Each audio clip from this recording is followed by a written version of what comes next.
ఉత్తర తెలంగాణ నెల సహ పరిశోధన సంచాలకులు డాక్టర్ జి శ్రీనివాస్ సార్ గారిని కోరుచున్నాను. ప్రజలు వ్యవసాయం మీదే ఆధారపడి ఉంటున్నారు. సో అలాంటి రైతుల కొరకు మనము ఈరోజు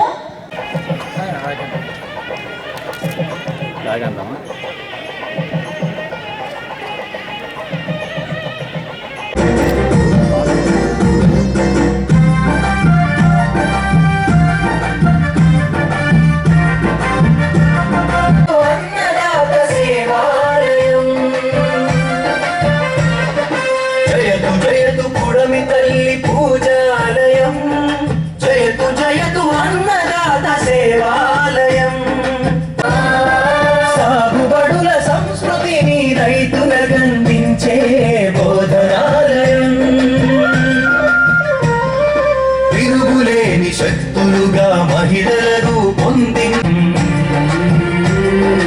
ఒక్కో విద్యార్థిలోన మొక్కబోని దీక్ష నింపి ఆకుపచ్చ సైనికుని విస్తరణ బోధన పరిశోధన విస్తరణ ముప్పేటగా అల్లుకున్న అద్భుత విద్యాలయం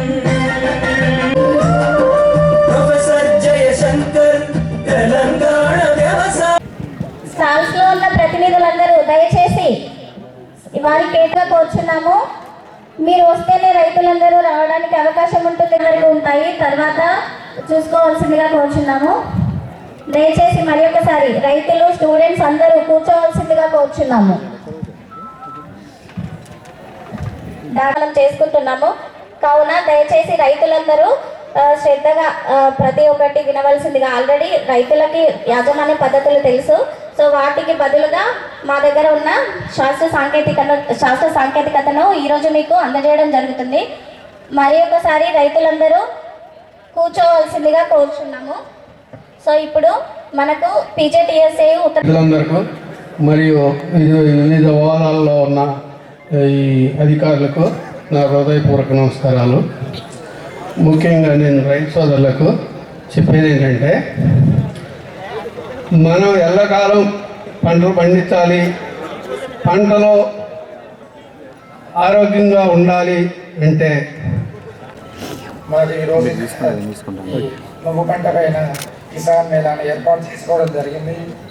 ఈ సందర్భంగా మనకి మన యూనివర్సిటీ ఆఫీసర్లు, అదేవిధంగా ఐఓపి ఈపీసీ వాళ్ళు మరియు జబల్పూర్ నుంచి శశామం ప్రాజెక్ట్ కోఆర్డినేటర్, మన హైదరాబాద్లో ఉన్న నూనె గింజల వ్యవసాయ పరిశోధన స్థానం నుండి వచ్చినటువంటి శాస్త్రవేత్తలు, అగ్రిహబ్ జిల్లా అధికారులు మరియు ఇతర సిబ్బంది అందరికీ కూడా ఈ సందర్భంగా స్వాగతం, సుస్వాగతం. రైతు సోదరులు అందరికీ కూడా మరి ఒకసారి గౌరవనీయులైన ప్రాంతీయ పరిశోధన స్థానం associate director doctor G Srinivas గారి తరఫున స్వాగతం, సుస్వాగతం. ఈరోజు మనం ఇక్కడ ప్రొఫెసర్ జయశంకర్ తెలంగాణ వ్యవసాయ విశ్వవిద్యాలయం, అలాగే Indian Institute of oilseeds research Hyderabad మరియు ఈ ప్రాజెక్ట్ కోఆర్డినేటింగ్ యూనిట్ అయిన Jabalpur and Indian oilseeds and product export council IOPC నుంచి ముంబై వారు సంయుక్త ఆధ్వర్యంలో ఈ కిసాన్ మేళాని నిర్వహించడం జరుగుతుంది. ఈ కిసాన్ మేళాకి రైతు సోదరులందరికీ కూడా మరొకసారి స్వాగతం. ఈరోజు మనం ప్రత్యేకంగా ఈ నువ్వుల మీద మనం ఈ మేళాన్ని నిర్వహించడం జరుగుతుంది. మనందరికీ తెలుసు, ఈ నువ్వులు మన తెలంగాణ రాష్ట్రంలో సుమారు 50,000 ఎకరాలలో సాగు చేస్తున్నారు. మరి ముఖ్యంగా మన ఉత్తర తెలంగాణ జిల్లాలలో తీసుకున్నట్లయితే దాదాపుగా 30,000 ఎకరాలలో ఈ నువ్వుల పంట సాగు అవుతుంది. సాధారణంగా మన జగిత్యాల పరిశోధన స్థానం నుండి మీ అందరికీ తెలుసు, దాదాపుగా ఒక 6 నుంచి 7 రకాలు విడుదల చేయడం జరిగినది. శ్వేత ఒకటి, హిమ అని, చందన అనే రకము, అలాగే ఇటీవల కాలంలో కొత్త వంగడాలు కూడా విడుదల చేయడం జరిగింది. జేసీఎస్ 1020 అని, జేసీఎస్ 3202, జేసీఎస్ 2454 అనే రకాలు కూడా విడుదల చేయడం జరిగింది. అవి ఇప్పటికే కొంతమంది రైతుల పొలాల్లో కూడా పండించి ప్రాచుర్యంలోకి రావడం జరుగుతుంది. మీ అందరికీ తెలుసు, చాలా మంది రైతులు ఉత్తర తెలంగాణలో నువ్వులను సాధారణంగా పసుపు, వరి తర్వాత పండించడం జరుగుతుంది. పసుపు తర్వాత పండించే రైతులు బాగానే ఒక 4 నుంచి 5 క్వింటాలు, అండ్ డ్రిప్ ద్వారా పండించే రైతులు అయితే 5 నుంచి 6 క్వింటాలు కూడా దిగుబడి తీయడం చూస్తున్నాము. అదేవిధంగా ఈ పంటని మనకి వేసవి పంటగా చాలా అనువైన పంట. ఇది ప్రతి తర్వాత కూడా మనము వేసుకోవడానికి ఎంతో అనువుగా ఉంటుంది. ఎందుకంటే ప్రతిలో మనందరికీ తెలుసు గులాబీ కాండం తెలిసే పురుగు బాగా ఉధృతి ఎక్కువగా ఉంటుంది. ఈ ఉధృతి తగ్గడానికి మనము కంటిన్యూగా ప్రతి తీసిన తర్వాత వివిధ పంటల్ని మొక్కజొన్న కానీ తర్వాత బొబ్బర్లు అలాగే ఈ నువ్వుల పంటను కూడా మనం వేసుకున్నట్లయితే మన ఈ గులాబీ కాండం తెలిసి పురుగు ఉధృతి కూడా ఎంతో తగ్గుతుందని మనకి తెలుస్తుంది. సో అందువల్ల మనము ఈ రోజు మీకు ఇక్కడికి విచ్చేసిన శాస్త్రవేత్తలు రైతు సోదరులు కానీ ఇక్కడ మనకి చాలా మంది వివిధ జిల్లాల నుంచి వివిధ స్టేట్స్ నుంచి కూడా ఎంతో ఎక్స్పర్ట్స్ అంతా వచ్చారు శాస్త్రవేత్తలు. రైతులు తమకున్న సందేహాలని వారి ద్వారా కూడా నివృత్తి చేసుకోవడానికి ఇది ఎంతో అనువైన ఇది. తర్వాత ఇక్కడ జగిత్యాల పరిశోధన స్థానంలో ఈ వరి తర్వాత కూడా కొంత దిగుబడులు పెంచడానికి అలాగే మనకి ఇప్పటి వరకు నువ్వులపై కలుపు యాజమాన్యం కూడా వివిధ పరిశోధనలు జరుగుతున్నాయి. సో అవి ముందు ముందు రైతులకు అందుబాటులోకి వస్తాయి. కనుక రైతు సోదరులందరికీ మరొకసారి విజ్ఞప్తి చేస్తున్నాము. ఈ కిసాన్ మేళాలో చాలా మంది శాస్త్రవేత్తలు వచ్చి అందుబాటులో ఉన్నారు కాబట్టి దయచేసి మీరు ఈ ప్రోగ్రాం అయ్యే వరకు అంతా ఉండి శాస్త్రవేత్తలు చెప్పేవన్నీ కూడా మీరు కొంచెం జాగ్రత్తగా తీసుకొని తర్వాత మీ సందేహాలు ఏమైనా నివృత్తి చేసుకొని ఈ నువ్వుల పంటలో కూడా మంచి దిగుబడులు తీసుకోవాలని వస్తుంది. ఎందుకంటే నువ్వుల పంట చాలా విధమైన ప్రయోజనకారి అయిన పంట కాబట్టి తప్పనిసరిగా మీరు మీ సందేహాలు ఏమైనా ఉంటే శాస్త్రవేత్తల ద్వారా నివృత్తి చేసుకొని ఈ కిసాన్ మేళాని మీరు సద్వినియోగం చేసుకుంటారని ఆశిస్తూ మరి ఒకసారి ఈ ప్రాంతీయ పరిశోధన వ్యవసాయ స్థానం నుంచి మా అసోసియేట్ డైరెక్టర్ రీసెర్చ్ గారి తరఫున మీ అందరికీ ఇంకొకసారి హార్దిక స్వాగతం తెలుపుతున్నాం. నమస్తే. ఈ నూనె గింజలు మరియు నూనె గింజల ఉత్పాదకాల గురించి దాని యొక్క ప్రాముఖ్యతను ఎక్స్పోర్ట్ ఇంపోర్ట్ చేసుకోవడానికి చూసుకుంటుంది ఇండియా లెవెల్లో అని సార్ తెలుస్తుంది. I'd only like to tell all those who gathered here ఇక్కడికి వచ్చిన వాళ్ళందరికీ that it is not only the responsibility of the central government or the state government or the scientists or the farmers or the industry, but we all are responsible to see that we grow a better crop, a bigger crop, which is exportable also, since we are in the Export Promotion Council. ఇక్కడికి వచ్చిన వాళ్ళందరి అందరికీ నా యొక్క విన్నపం ఏమిటంటే ఇది కేవలం రైతులు శాస్త్రవేత్తలు లేక ఇండస్ట్రీ వాళ్ళదే బాధ్యత కాదు, మన అందరి బాధ్యతగా మనము ఈ నూనె గింజలను ప్రమోట్ చేయాలని కోరుకుంటున్నాను. We are here to see that if any of the farmers or anybody who requires any assistance, we are all there to help them at any time 24/7. ఈ రైతులు ఎవరికైనా ఏ విధమైన సహాయం, ముఖ్యంగా ఎక్స్పోర్ట్ ఇంపోర్ట్ గురించి మీకు ఏమైనా సహాయం కావాలనుకుంటే సార్ వారు మనకు 24 గంటలు అవైలబిలిటీ అందుబాటులో ఉంటారు.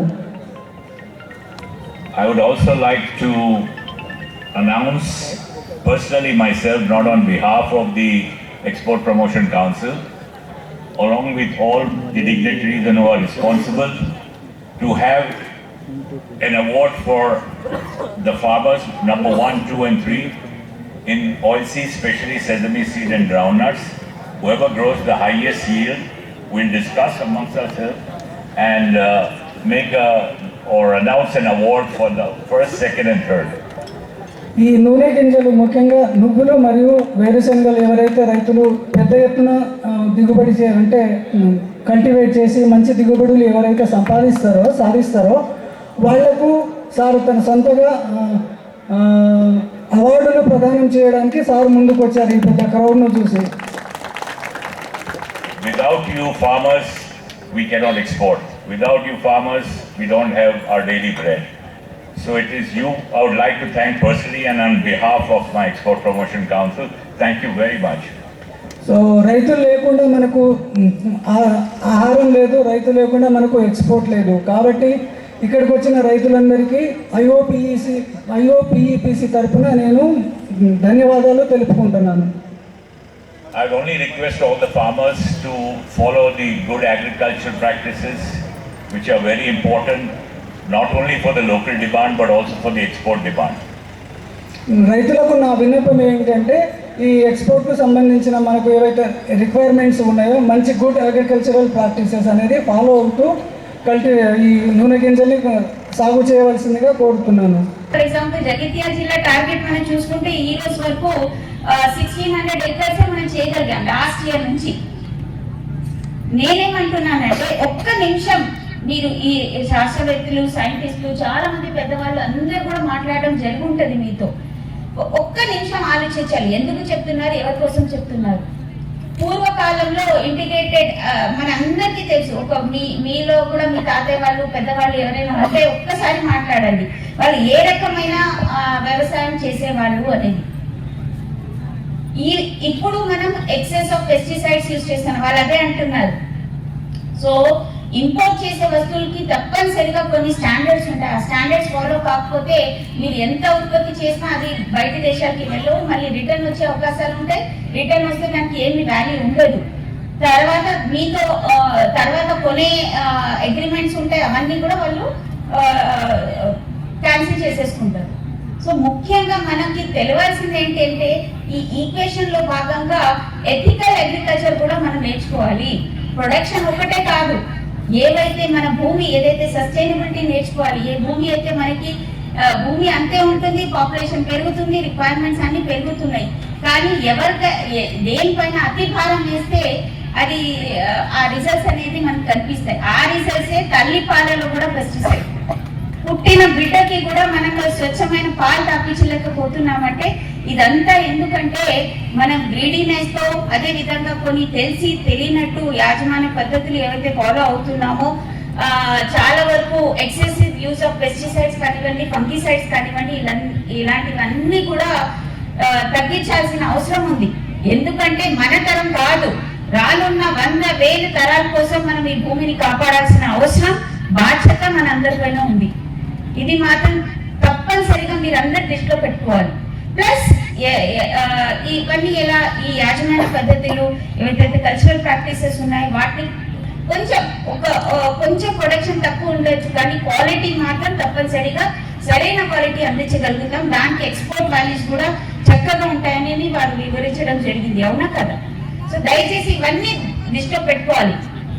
అదేవిధంగా మనం చూస్తాం వ్యాపారంగా ఎందుకు మారాలి అని చెప్తే, ఒక వ్యాపారవేత్తలు ఎవరైతే ఉంటారో, ముఖ్యంగా మనం చూసుకుంటే ఒక్క తర్వాత వాళ్ళు ఇంట్లో ఉండే వాళ్ళు, వాళ్ళ చుట్టాల్లో ఉండే అందరినీ ఆ వ్యాపారంలో జాయిన్ చేసుకుంటూ ఉంటారు, అవునా కదా? ఒక సర్కిల్ ఫార్మ్ చేసుకోవాలి వాళ్ళే.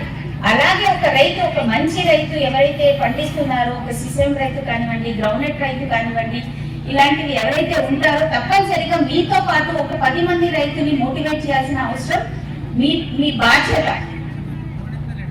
కాబట్టి దయచేసి ఎవరైతే మంచిగా చేస్తున్నారో వారితో పాటు ఆల్రెడీ మా అగ్రికల్చర్ డిపార్ట్మెంట్ లో చాలా వరకు స్ట్రెంథెన్ కావడం జరిగింది.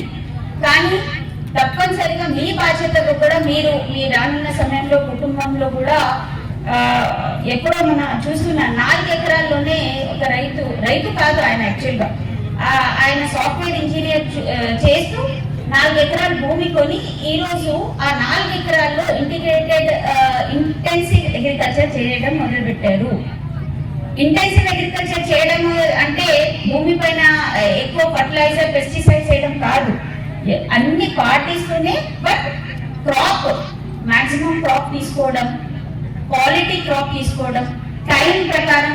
అంటే వాళ్ళు ఎప్పుడు కూడా ఆయన ఆ 4 ఎకరాల నుంచి వివిధ రకాలైన పంటలు, ఆయన 2 ఎకరాల మామిడి తోటల్లోనే ఇంటర్ క్రాప్లు చేసుకుంటూ, దాని తర్వాత కంట్రీ చికెన్ కూడా అక్కడే చిక్స్ కూడా పెంచుతున్నారు, దాంతో పాటు అన్ని చేస్తున్నారు. This is how you have to think. రైతులందరూ కూడా ఆ రకంగా ఆలోచించాలి. ఒక మాట చెప్తూ మధ్యలో మిస్ అయ్యాను. పాతకాలంలో మనం చూసుకుంటే ఈ రోజు చిన్న ఒక కొత్తిమీర కూడా పండించలేని రైతులు ఉన్నారు. పాతకాలంలో నాకు తెలుసు, అంటే నేను చదివేటప్పుడు కానివ్వండి, ఇవన్నీ ఆ కాన్సెప్ట్స్ ఎప్పటి నుంచో ఉన్నాయి. పాతకాలం వాళ్ళకి మనకన్నా బాగా తెలుసు, మన కుటుంబానికి సంబంధించిన ఏమేం కావాలి అనేది వాళ్ళు గ్రహించేవాళ్ళు. స్వచ్ఛమైన కూరగాయలు, స్వచ్ఛమైన పంటలు తినేవాళ్ళు. అందుకోసమే ఈ రోజు వరకు కూడా హ్యాపీగా జీవిస్తున్నారు, మనకి ఆశీర్వాదం ఇస్తున్నారు. కానీ మనం ఆ ఆశీర్వాదం ఇవ్వడానికి మన పిల్లలకి బతుకుంటామా లేదా ప్రశ్నార్థకంగా మారింది. ఎందుకంటే ఇంత కంటామినేటెడ్ ఫుడ్ తింటున్నాం మనం. దానివల్ల ప్రతి రైతు, నా రిక్వెస్ట్ ఏంటంటే ప్రతి రైతు అసలు ఎవరు కూడా కూరగాయలు కొనాల్సిన అవసరం లేకుండా అట్లీస్ట్ ఒక్క 2 ఎకరాలు ఉంటే 10 గుంటలైన దానిలో కూరగాయలు, రకాలైన కూరగాయలు పండించవచ్చు. కావలసిన కావలసిన కోళ్ళు పెంచుకోవచ్చు, కావలసిన ఒక ఆవుని పెంచుకోవచ్చు. సో శుద్ధమైన అది మీ అందరికీ తెలుసు. గోంగూర కుంటికూర తీసుకోవడమంటే ఉడుకుతున్నా మార్కెట్కి, అది దోపుతారా లేదో కూడా తెలియదు, ఎందుకంటే అది ఏ రకంగా పండిస్తున్నారో తెలియదు. పాలకూర అని తెలియదు.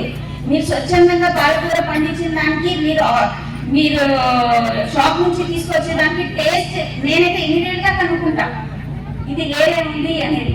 ఎందుకంటే ఇవన్నీ కూడా అంటే వ్యాపారంగా మార్చడం అంటే do not compromise with the health of so many people. నాకు తెలుసు కూరగాయల పైన ఎన్ని పెస్టిసైడ్స్ వాడతారు. ఒక బెండకాయ కూరగాయలు అనుకున్నాం 3 రోజులు ఇంత పెద్దగా అవుతుంది. చిన్నప్పుడు దాన్ని స్ప్రే చేస్తారు పెస్టిసైడ్స్, కానీ దాని ఎఫెక్ట్ మోనోక్రోటోఫాస్ కానివ్వండి ఏదైనా కూడా దాని ఎఫెక్ట్ మినిమం 15 days ఉంటుందని మన అందరికీ తెలుసు. కానీ 3 రోజుల్లోనే బెండకాయ మార్కెట్కి వస్తుంది, మార్కెట్ నుంచి ఇంటికి వస్తుంది, ఇంటి నుంచి మన కడుపులోకి వెళ్తుంది. అంటే బేసిక్ గా మనం చేసింది కర్మ అంటారు కదా, karma come backs to us. So మనం ఎలాగైతే నేచర్ తో ఆడుకుంటామో దాన్ని కమ్స్ బ్యాక్ టు అస్. నా రిక్వెస్ట్ ఏంటంటే ప్రతి రైతు కూడా దయచేసి ఇది మాత్రం పాటించాల్సిందే. సపోర్ట్ ఏదైతే గవర్నమెంట్ నుంచి సపోర్ట్ ఉంది దట్ ఈస్ ఆల్వేస్ అప్రిషియేటెడ్. కానీ మీ వంతు ప్రయత్నంగా ఒక్క 10 గుంటల్లో అయినా కూరగాయలు ఫ్రెష్ కూరగాయలు పండించుకొని మీ ఇంటి వరకైనా మీ చుట్టాల ఇంటి వరకైనా మీరు చేయాల్సిన అవసరం ఉంది.